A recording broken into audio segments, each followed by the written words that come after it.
This is absolutely hilarious. Am I the only person that thinks this is hilarious? I'm trying to. Is this the only time we've ever seen a situation like this happen, where a player has been suspended, not for a game, for a half? She's suspended for a half. I don't think I've ever seen anything like it. She is suspended for a half a basketball game.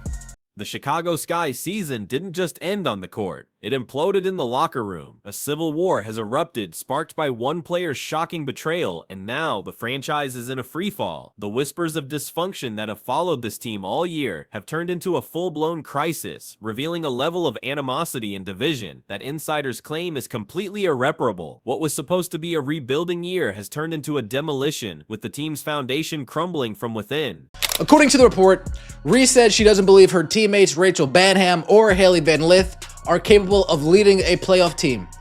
Guard Errol Atkins is another player on the Sky's roster with WNBA championship experience. Tyler Marsh said, "We are aware of it." What Angel Reese said, "We're addressing it in-house as currently speaking. That's where we'll stay right now." At the very center of this franchise-altering firestorm is Angel Reese. The woman who once boldly declared herself Caitlin Clark's equal has now become a cautionary tale of how quickly a star can fall when ego poisons a team from the inside out. Her latest controversy isn't about a hard foul or a competitive rivalry. It's about a calculated and spectacular act of self-destruction that has forced her own organization to take drastic, unprecedented measures against their supposed cornerstone player. Did tell Front Office Sports the entire team has seen Reese's comments and they're basically unhappy with the direct attacks. They are even planning a team meeting to talk about it. We'll read you some of the excerpts, which does kind of not make her team look good. One of which say, "We can't rely on Courtney," that's Courtney Vandersloot, "to come back at the age that she's at. I know she'll be a great asset for us, but we can't rely on that. We need someone probably a little younger with some experience, somebody who's been playing the game and is willing to compete for a championship and has done it before." The breaking point was a bombshell interview where Reese allegedly told reporters that Chicago needs great players and flatly refused to settle for the same shit we did this year. To an uninformed outsider, it might have sounded like a passionate plea for victory, the kind of competitive fire you want from a star. But to her teammates, it was a public declaration of war, a clear and unambiguous statement that they were the shit she was no longer willing to tolerate. It was the ultimate betrayal. Also, you guys remember the story. Angel Reese calling out her teammates, calling out the front office. You're a bum, you're a bum, you're a bum. You're a bum. Yeah, you ladies won't do it for me. Coach Marsh, can you please coach harder? Yeah, Angel Reese. 48 hours later, already backtracking on those statements, already moonwalking like Michael Jackson. Michael Jackson, he'd probably be proud how quickly Angel Reese is moonwalking from the comments she made, and I have an exclusive. But the general complaint was only the beginning. The real damage came from the personal attacks that followed. Sources claim Reese specifically questioned whether veterans like Rachel Banham were equipped to lead a team to the playoffs, a direct shot at her experience and capability. She then allegedly dismissed 36-year-old Courtney Vandersloot, a respected veteran, saying the team couldn't rely on someone at the age that she's at. These weren't private frustrations vented behind closed doors. They were public executions, carried out in the media to humiliate the very players who had battled alongside her all season. Some of the other stuff that she said was also pretty bad. Like, I'm not settling for the same shit we did this year. We have to get good players. We have to get great players. That's a non-negotiable for me. I am willing and wanting to play with the best, and however I can help to get the best here, that's what I'm gonna do this offseason. So it's gonna be very, very important this offseason to make sure that we attract the best of the best, because we can't settle for what we have this year.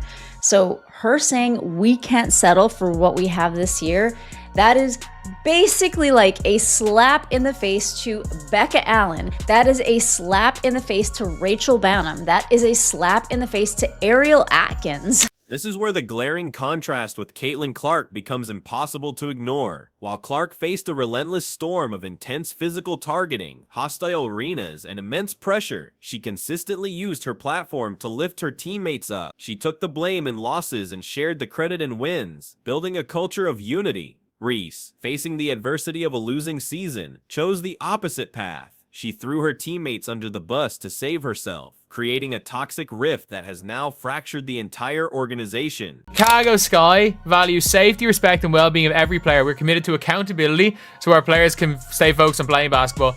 Because of statements made by Angel Reese during league-mandated media, I've never seen this before, where she is getting suspended for a half.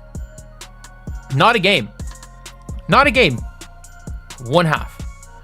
One half she is getting suspended for. That is absolutely hilarious. The backlash within the organization was instant and brutal. League sources confirmed that a tense, players-only meeting was called within hours of the interview's release. But this wasn't a meeting to rally around their struggling star, it was an intervention. The atmosphere was described as icy, with teammates refusing to make eye contact with Reese as she entered the room. Reports claim Ariel Atkins, who had been one of Reese's biggest supporters, confronted her directly, making it clear her behavior was a disgrace to the uniform and the team. To be here for the rest of my career, but if things don't pan out, obviously I might have to move in a different direction and do what's best for me. And listen, I totally get that, because if you are somebody with a lot of star power, you don't want your career just like rotting away in a place, especially the Sky. The GM, Jeff Pagliocca, he absolutely sold the Sky's future. He traded away draft picks for this like win now mentality. And who he drafted? Now, I don't want to speak bad about Hailey Van Lith, but she has not had a mentor to actually mentor her to be any proper type of point guard. So she's kind of been flying in the dark. She hasn't exactly proven her worth in the The deepest and most painful wounds were revealed when Rachel Banham finally spoke out about the controversy. "I think I just don't really care," she told the Chicago Sun-Times, her voice reportedly filled with a heartbreaking mix of anger and exhaustion. "I'm so over all of this shit. This wasn't just frustration. It was the sound of a dedicated, respected veteran whose loyalty had been repaid with a public slap in the face." Banham admitted she was completely blindsided by the interview, exposing how Reese had ambushed her own team without a single warning. "This is the reason I have spent the last few years referring to the WNBA as a dump. This is the reason I don't feel bad when I refer to the WNBA as a toxic turd. Not only have they damn near ruined their opportunity with Caitlin Clark, the dump diver they chose to support, the pretend basketball player they have spent the last 2 years begging you to support. They desperately want her to be accepted. They are desperate to make her a star.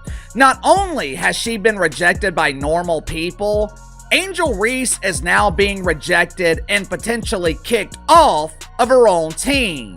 But the most shocking twist, the one that signaled the point of no return, came from Ariel Atkins. Having publicly and privately defended Reese through countless controversies, she finally had enough.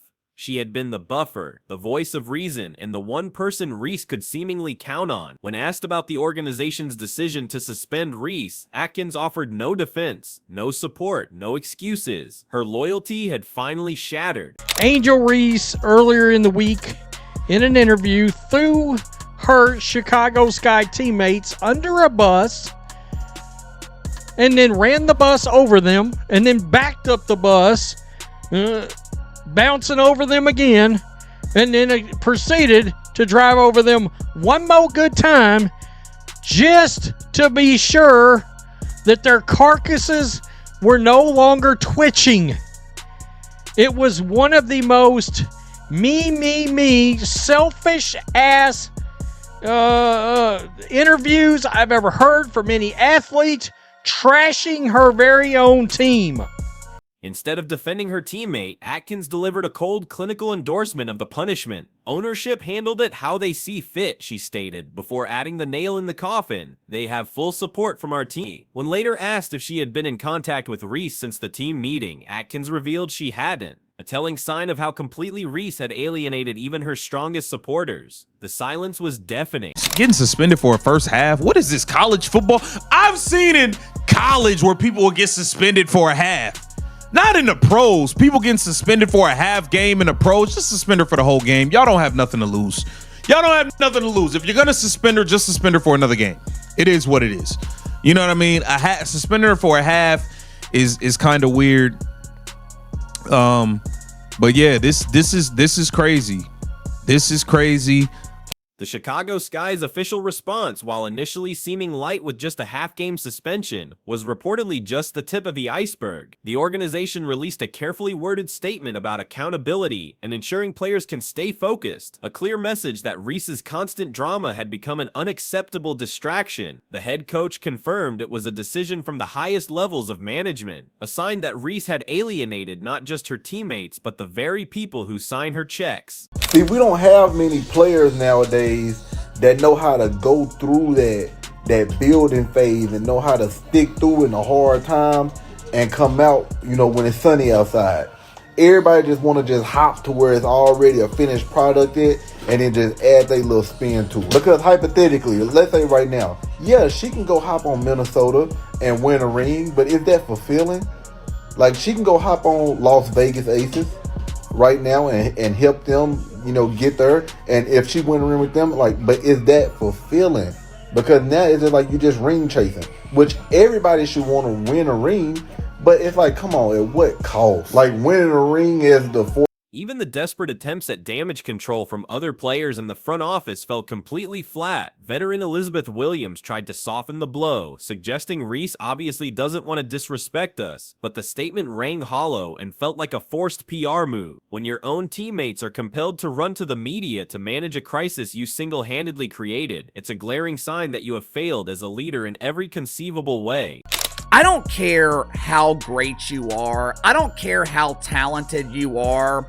If you're constantly causing problems, if you can't get along with your colleagues, there always comes a point when the bullshit outweighs the talent. Organizations will only tolerate so much. Everyone has a breaking point. You can't be a pain in the ass. You can't ostracize your teammates while being a huge embarrassing failure. You can't be a problem when you can't win a damn game. The contrast in leadership styles has never been more stark. One rookie, Caitlin Clark, was building a championship culture in Indiana by empowering her teammates and shouldering responsibility. The other, Angel Reese, was actively demolishing her team's culture in Chicago by blaming everyone but herself. Clark's approach built loyalty and respect during adversity, while Reese's approach has created resentment and division that may be irreparable. I don't think I'm frustrated. I probably am frustrated myself right now. I think the language is taken out of context. And I really didn't intentionally mean to put down my teammates because they've been through this with me throughout the whole year. They've busted their ass just how I busted my ass. They showed up for me through thick and thin and in the locker room when nobody could see anything. So I would apologize to my teammates, which I already have, about the article and how it was misconstrued, about what was said. And I just have to be better with my language because I know it's not the message, it's the messenger. And understanding what I say can be taken any kind of way. So I just have to really be better and grow from this. When Reese finally attempted an apology, it only poured gasoline on the roaring fire. Instead of taking full responsibility for her hurtful and divisive comments, she claimed her words were taken out of context and misconstrued. Classic deflection tactics that showed she still didn't grasp the gravity of what she had done. Her teammates weren't angry about context. They were furious that a player they had supported had publicly deemed them inadequate while threatening to leave. I think the Chicago bravado are realizing that Angel Reese is not worth the trouble. This is just the beginning. I think this is step one of the process, the first stage of divorce. I think the Chicago bravado are preparing to trade the face of failure. The aftermath of Reese's comments has revealed the true depth of the dysfunction she created. The locker room is now a toxic wasteland of resentment and mistrust. When veterans like Rachel Bannum openly admit they're overall of this sheet, it's a damning indictment of the environment Reese's behavior has fostered. These are professional athletes who have dedicated their entire careers to basketball, and they're being forced to navigate unnecessary drama because their star teammate can't handle adversity with grace or maturity. This firestorm has likely done permanent damage to Reese's reputation across the entire league. She is now carrying the label of a locker room cancer, a player whose individual talent is outweighed by the chaos she creates. Front offices and coaches talk, and the word is likely already out. Angel Reese is uncoachable and a liability to team chemistry. This single act of ego may have cost her millions in future earnings and opportunities. While the media focuses on the quotes, the real question that lingers is why. What could possibly drive a player to publicly sabotage their own team and career?